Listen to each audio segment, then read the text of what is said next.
Umlilo oqhambuke kwihostele yaseMadala e-Alexandra ngoLwesibini utshabalalise izakhiwo washiya inkitha yentsapho zingenamakhaya.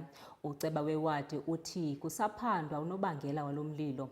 Ngelixa isebe lokuhlaliswa koluntu kwisixeko saseGoli lolule isandla kumaxhoba ngokunikela ngeepasile zokutya, abahlali basaxhalabile ngendawo yokufihla intloko ekhuselekile. Basale dengwane abahlali behostela laseMadala endaweni yase-Alexandra emva kokuthi kushe kwangqongqa indawo abahlala kuyona. Lo mlilo abathi imbangela yawo ayaziwa, kanomnumzane Nyembe oyikhansela lendawo uhluba indlu ekhasini ngalolu daba. Sise eMadala ehostela 5 lesimi kuyo la okwenzeke khona isihlalo somlilo, la osithole khona ifoni izolo ngekhathi zabo 12 la uqale khona umlilo ngekhathi zabo 12.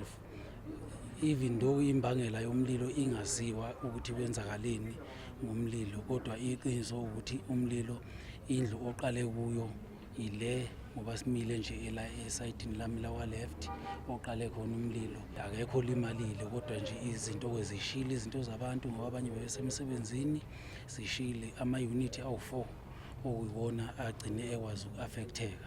Echaza kabanzi unkosikazi uSokhela ongomunye wabahlali abathe bakhahlamezeka kulesi sigameko somlilo, uthi balitholile usizo ekseni njengoba efikile o-MMC wezokuhlaliswa kwabantu okumnumzana uMlungisi Mabaso okwazi ukubahlinzeka ngokudla nendawo zokulala.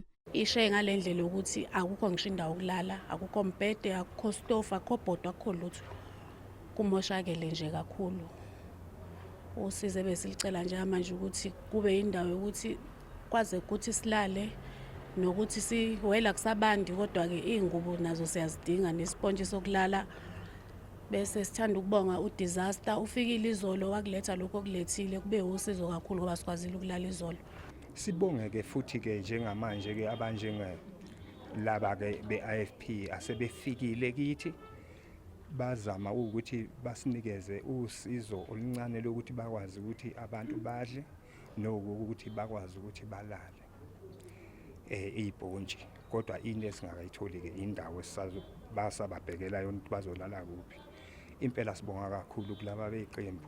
Echaza kabanzi umnumzane uNyembe uthi inhlanhla leyo akekho noyedwa olimalile kulomlilo, kwazise kwenzeke emini abantu bebesemsebenzini kanti abantwana abahlala kuleli hostela bebesesikoleni. Ezindabeni zeSoweto TV, nginguNobuhle wakwaNdlovu ngibeka ngise hostel.